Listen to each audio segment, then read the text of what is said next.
Hi, I am Richa, and I used to be a slave of my days until a few years ago. So, only some time back, on days I could speak very fluently, and on other days, it was just too hard for me to put together a simple sentence in a conversation. I would not know what to do about it. Some days were just downright bad, and no matter what I did on those days, I would still come across as nothing more than a vacillating speaker, just struggling to find the right words. And then I graduated high school, came to college. I had a bunch of free time on my hand, and I started practicing these 3 to 5 habits that I'm going to mention in this video, and I've stayed consistent ever since, and it just changed the entire picture. So, how to become fluent is a question that is on every learner's mind. But at times we feel like, oh, maybe I don't have it in me. On days I can do it very well, almost effortlessly, but on most days it's almost like it's just too hard to be true. There's this inner power holding you down or making it easier for you, but the power has its own mysterious ways of working. On days you just wake up feeling confident, and on other days it's like, no, I cannot pull through the day. That used to be me. That sounds exactly like the person that I used to be some years back. But like I said, once I went to college, I had a lot of free time available on hand. And I decided I was going to be a master communicator. And then I developed these habits.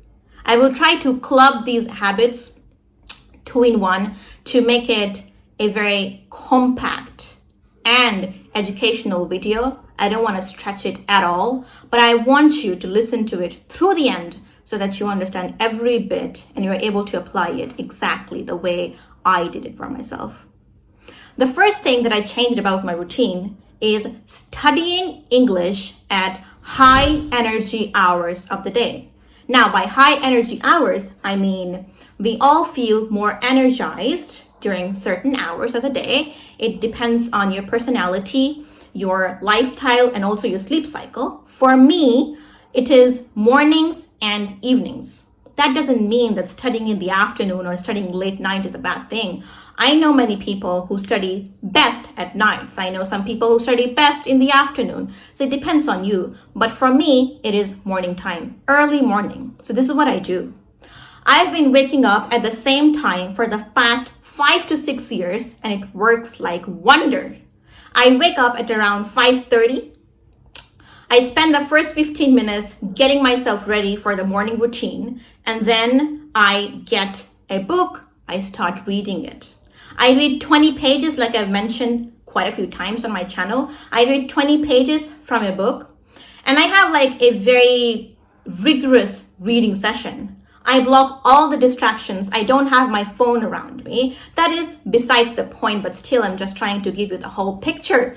This is the bigger picture. I pick up a book and I don't talk to anybody. When I wake up, I don't drain myself looking at my phone. I don't drain myself speaking to my parents or joking about something or just like having a regular conversation. I save up all my energy to give my day this push with a good reading time. No social media when I wake up. No rotten thoughts when I wake up. Only reading. I have my mind set to reading. That's how I start my days.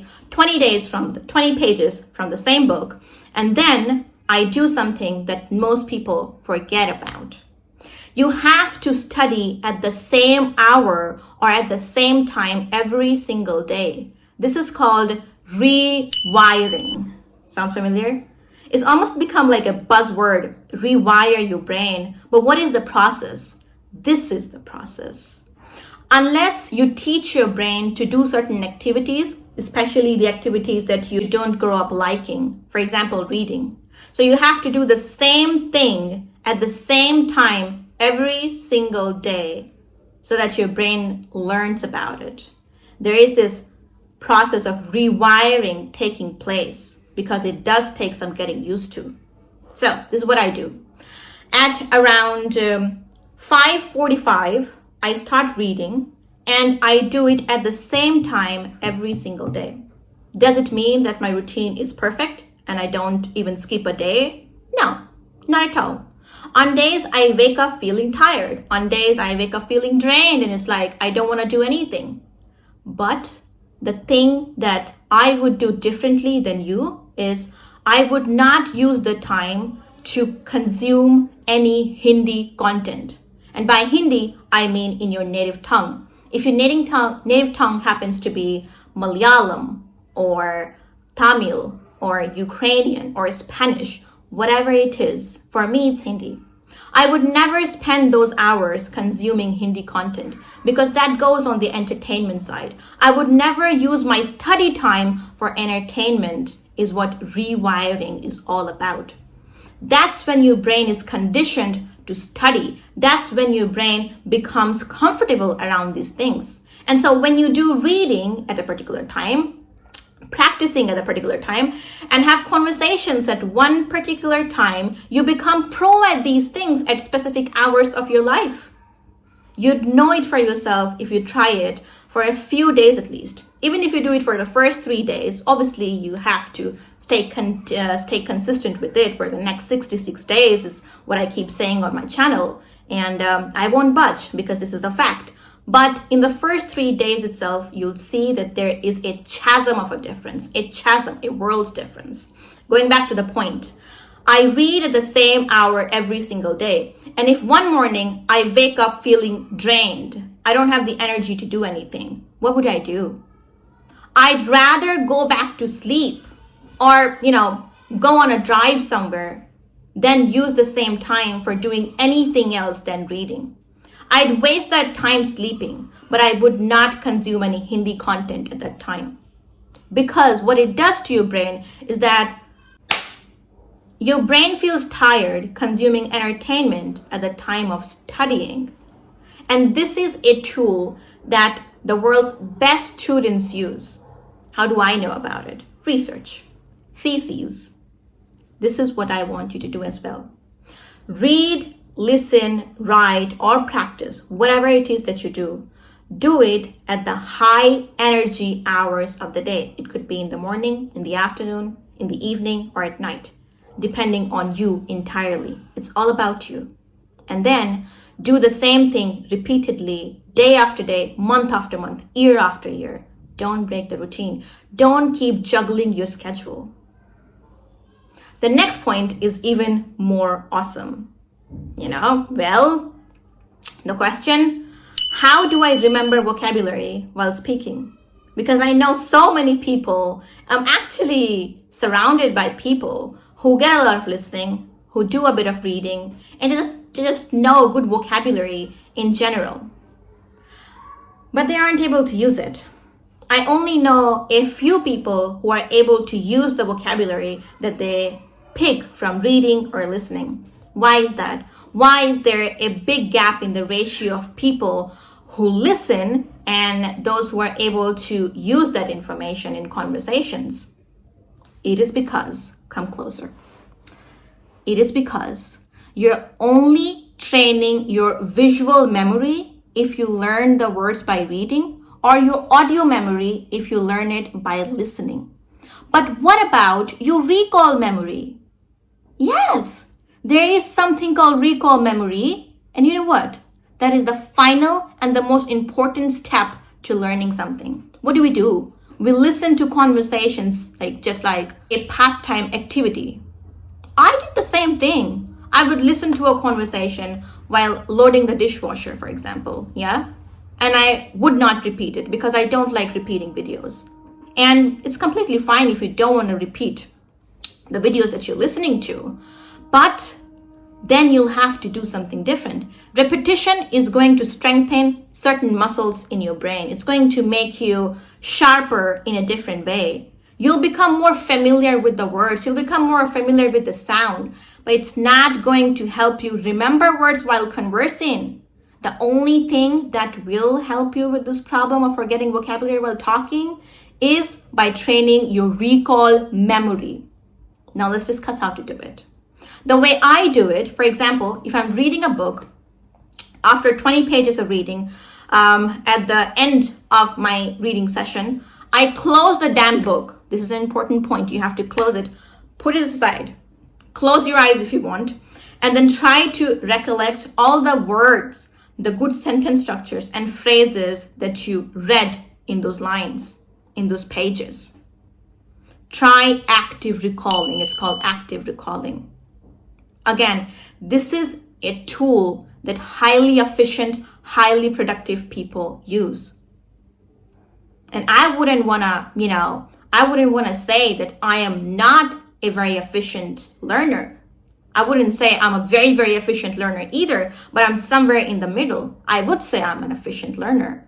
Not the most efficient learner, but this is what I use to be an efficient learner that I am. I'm able to remember stuff because I do active recalling at the end of each reading session. I've been doing reading, for many years at this point, listening for as long as I can remember, But still, if you only do reading, if you only do listening, if you only practice and you never try to strengthen your memory, you never try to remember those words actively, it all comes down to what? Mere comprehension. You'll be able to understand other people's speech, but you want to come out of that zone, that twilight zone. How long do you want to be there? You want to sound like the speakers that you listen to. And the only thing that is keeping you away from that is that you're not working on your memory enough. You're only working on your visual or your audio memory. And that doesn't work on every level. So, tomorrow onwards, I want you to get some reading in the morning. Pro tip, if you meditate for 1 minute in the morning and you make that the first step of your day, that will actually help you become a more calm speaker, more relaxed. You wouldn't be so jumpy while speaking. And also, when you're jittery and jumpy while speaking, what happens is that you lose your train of thought. You keep losing it. Every 5 minutes, you're like, oh my God, I'm lost. What did I want to say? What to say next? What is happening here? Do I have dementia or what? You want to get rid of that feeling? 1 minute of meditation is what I do. And this is also my personal recommendation. 1 minute of meditation, reading in the morning, no matter what time you wake up. Let's say you wake up at 8. It is still fine, no problem. Read at high energy hours. At the end of your reading session, you have to strengthen your memory muscles, not just your visual memory. Recall, active recalling, and then you have to do the same activity at the same time every single day. On days when you cannot pull it off, like absolutely cannot, don't consume entertainment, don't consume media at the time of studying because you are in the process of rewiring, right? Now I'm going to give you something else as well. I'm going to show you the book that I'm reading currently. And I have it here actually, right beside. Just a second. Many people ask me for book recommendations and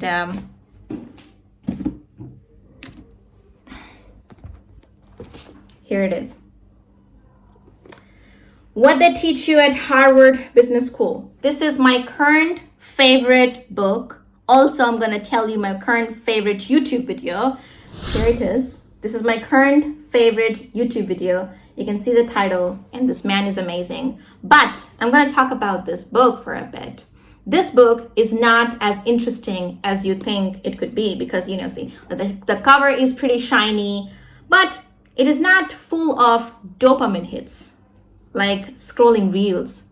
You have to read it through, and it wouldn't even interest you at times. But if you want to learn something naturally, if you want to acquire good habits, if you want to gain experience through the way of books, this is one of my top recommendations. And this is what I'm reading right now. I'm almost done. I have like 30 something pages left, which I'll probably be able to finish tomorrow morning. But once again, this is my current favorite book because of the wealth of experience and knowledge that you can get from reading this one book. My favorite YouTube video and my current favorite book. I'll see you again in the next one. Let me know if you like this section where I talk about my favorite stuff, my favorite books, my favorite videos, my favorite shows, and if it is going to help you. Let me know in the comments. I'm gonna keep it up.